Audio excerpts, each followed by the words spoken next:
Doli, por që jo gjithmonë kur është kur në politikë, njëjtë kam pas edhe në të kaluarën, padyshim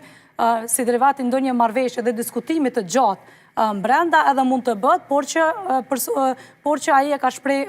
dëshirën e tij dhe ka shpreh vullnetin, po ashtu dhe ka thënë që votoj për nëse vjen një propozim për të shkuar.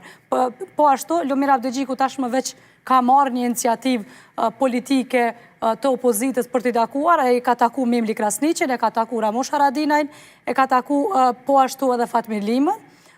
dhe është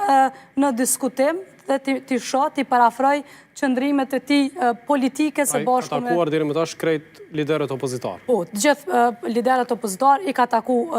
Lumir Avdixhiku me kërkesën e tij, me iniciativën e tij, i ka taku gjithë veç e veç. Vetë ka kërkuar që i takoj Memli Krasniqin? Po, vetë ka taku, e ka marrë si iniciativë si kryetari LDK-s dhe i ka taku tashmë të gjithë. A nuk i takon PDK-s këtë rast ta marrë iniciativën? Po, do duhen, me që është e dyta, por që e kemi pa që PDK-ja nuk është se heziton edhe nëse nuk e merr iniciativën dhe dikush tjetër. Tashmë i din LDK-ja qëndrimet e opozitës, është i gatshëm që unë vlerësoj që Lumir Avdixhiku do